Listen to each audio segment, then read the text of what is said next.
आपने कभी सोचा है कि एक अमीर और एक गरीब इंसान में असली अंतर क्या होता है? अमीर सोच के वो 5 नियम जो आपकी सोच और आपकी जिंदगी को बदल देंगे। उधार एक ऐसा दिमाग है जो ना सिर्फ पैसों को खाता है, बिना किसी का दिल दुखाए समझदारी से ना कैसे कहे। अगर किसी इंसान को पैसे ना देने की वजह से आपका रिश्ता टूट जाता है ना, तो यकीन मानिए वो रिश्ता कभी मजबूत था ही नहीं। दोस्तों, आज मैं आपके साथ में वो रहस्य साझा करने आया हूँ जिसे समझने के बाद में आप अमीरी और गरीबी को एक नई नजर से देख पाएंगे। हम सब जिंदगी में भाग रहे हैं, मेहनत कर रहे हैं, क्यों? ताकि थोड़ा पैसा कमा सके, अपने परिवार को एक अच्छी जिंदगी दे सके। लेकिन क्या आपने कभी सोचा है कि एक अमीर और एक गरीब इंसान में असली अंतर क्या होता है? आचार्य चाणक्य ने एक बहुत बड़ी बात कही थी। उन्होंने चंद्रगुप्त से कहा था कि अमीर और गरीब दोनों के बीच का अंतर पैसों का नहीं होता है, बल्कि सोच और बुद्धि का होता है। सिर्फ शारीरिक मेहनत करने भर से कोई व्यक्ति धनवान नहीं बनता है, क्योंकि धन कमाने के लिए मेहनत के साथ साथ सही सोच, सही दिशा होना बहुत जरूरी है। क्योंकि अगर ऐसा होता ना, तो सड़कों पर पसीना बहाने वाला हर इंसान, हर मजदूर आज अमीर होता। धन हमेशा उनके पास ही जाता है जो दिमाग का सही इस्तेमाल करना जानता है। नमस्कार दोस्तों, मैं लक्ष्मण रूपानी। आज ये कहानी आपके लिए इसलिए लाया हूँ, इसलिए मैं सुना रहा हूँ, क्योंकि ये बातें हमारे एनएलपी यानी कि न्यूरो लिंग्विस्टिक प्रोग्राम और मॉडर्न साइकोलॉजी के सिद्धांतों से बहुत ही गहराई से जुड़ी हुई है। जो बातें आज हमें साइंस हमें बता रही है ना, वो बातें हमारे ऋषि मुनियों ने सदियों पहले कह दी थी, सदियों पहले साफ कर दी थी कि जैसा हमारा सबकॉन्शियस माइंड सोचता है ना, वैसे ही हम फैसले लेते हैं, और वही फैसले हमारी लाइफ को क्रिएट करते हैं, और वही फैसले हमारे धन को प्रभावित करते हैं। चाणक्य जी ने एक बहुत ही कमाल का उदाहरण दिया था। वो कहते थे कि अगर आज हम दुनिया का सारा पैसा, सारा धन सब लोगों में अगर बराबर बांट दिया जाए ना, तो आप यकीन मानिए कुछ ही सालों के बाद में अमीर फिर से अमीर बन जाएंगे और गरीब फिर से गरीब हो जाएगा। जानते हो क्यों? क्योंकि अमीरी जेब से नहीं, यहां से यानी कि सोच से आती है। तो चलिए अब बात करते हैं अमीर सोच के वो 5 नियम जो आपकी सोच और आपकी जिंदगी को बदल देंगे। नियम नंबर पहला, अपनी बुद्धि पर निवेश करें, खुद को बेहतर बनाएं। शारीरिक मेहनत की एक सीमा होती है दोस्तों, लेकिन दिमाग की कोई सीमा नहीं होती है। सबसे बड़ा निवेश, सबसे बड़ा इन्वेस्टमेंट वो है जो आप अपनी बुद्धि पर करते हैं। अच्छी अच्छी किताबें पढ़िए, नई चीजें सीखिए, और रोज रोज खुद को बीते हुए कल से थोड़ा सा बेहतर बनाइए। नियम नंबर 2, अपने अवसरों को पहचानना सीखे। कामयाबी कभी भी सीधे रास्ते से नहीं आती है दोस्तों। कई बार हमारे सामने किसी बड़ी मुसीबत या फिर किसी चुनौती या फिर किसी के दिए हुए अपमान के रूप में आती है।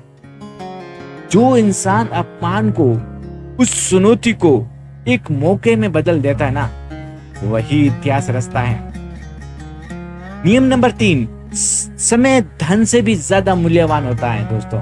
बीता हुआ पैसा आपको मिल सकता है, रूठा हुआ दोस्त आपको फिर से आप मान सकता है, लेकिन जो पल, जो समय एक बार हाथ से निकल गया ना, वो ब्रह्मांड की सारी दौलत देकर भी आप वापस नहीं ला सकते।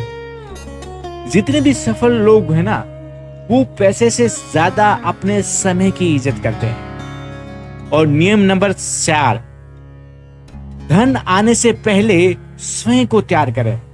पैसा कमाना तो फिर भी आसान है दोस्तों, लेकिन उस पैसे को संभाल के रखना सबसे बड़ा मुश्किल काम है।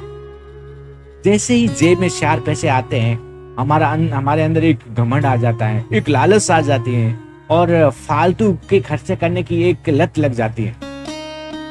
अगर अमीर बनना है ना तो पहले पहले अपने अंदर विनम्रता लाइए, अपने अंदर एक संयम, एक बैलेंस क्रिएट कीजिए। नियम नंबर 5, अपनी संगति को बेहतर बनाए। ये सबसे बेस्ट लगा। आप जिन लोगों के साथ में सबसे अधिक समय बिताते हैं ना दोस्तों, उनका प्रभाव आपकी सोच, आपकी आदत और आपके भविष्य पर अवश्य पड़ेगा। नकारात्मक और बिना किसी लक्ष्य के जीने वाले लोगों के साथ में रहेंगे ना तो आप भी वैसे ही बन जाएंगे। इसलिए नकारात्मक और लक्ष्यहीन और अपनी ऊर्जा को कम करने वाले लोगों से दूरी बनाए रखें और ऐसे लोगों की संगति अपनाइए जो आपको अपने आप के सपनों को बढ़ाने की प्रेरणा देते हैं। अब आते हैं एक प्रैक्टिकल बात पर। दोस्तों, आचार्य चाणक्य कहते हैं कि उधार एक ऐसा दीमक है जो ना सिर्फ पैसों को खाता है बल्कि अच्छे से अच्छा रिश्ता भी खा जाता है, वो अंदर से खोखला कर देता है। अक्सर हमारे साथ में ऐसा होता है कि कोई अपना पैसा मांग लेता है, हम मना नहीं कर पाते और बाद में पैसा भी जाता है और वो रिश्ता भी। तो बिना किसी का दिल दुखाए समझदारी से ना कैसे कहें, इसके लिए चाणक्य जी ने 5 सरल उपाय बताए हैं। तुरंत उत्तर मत दीजिए, उसको तुरंत हाँ मत कीजिए। जब भी कोई आपसे उधार मांगना आए ना तो उसको तुरंत जवाब मत दीजिए, थोड़ा वक्त लीजिए। कहिए मैं सोच कर बताता हूं। थोड़ा समय लेने से आपको स्थिति को समझने का, एक सही निर्णय लेने का एक अवसर मिल जाता है।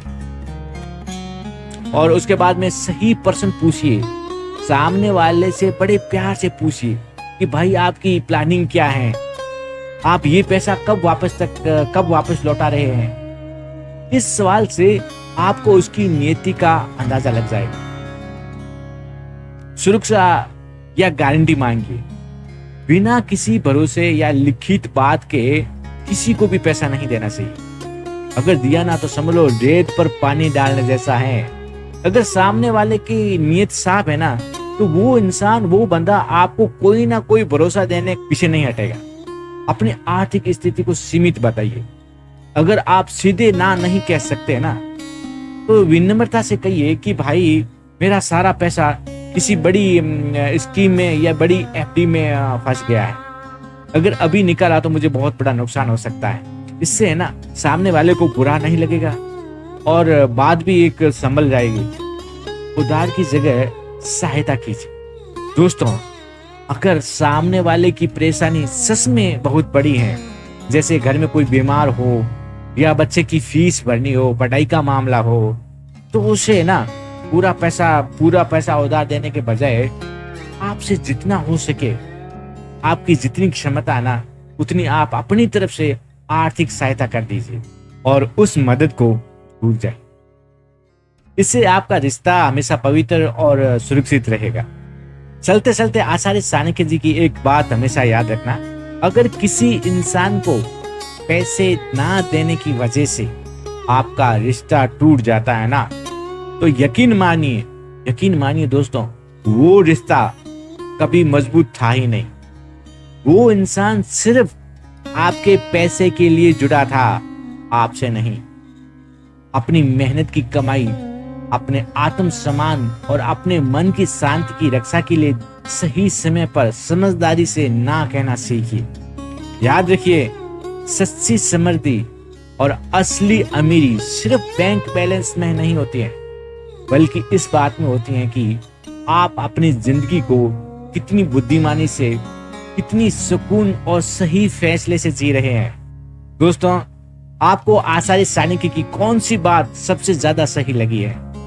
क्या आपके साथ भी कभी उधार को लेकर के ऐसा हुआ है? मुझे नीचे कमेंट्स बॉक्स में जरूर बताना। मिलते हैं नेक्स्ट वीडियो में। आप सभी के समय के लिए बहुत बहुत धन्यवाद।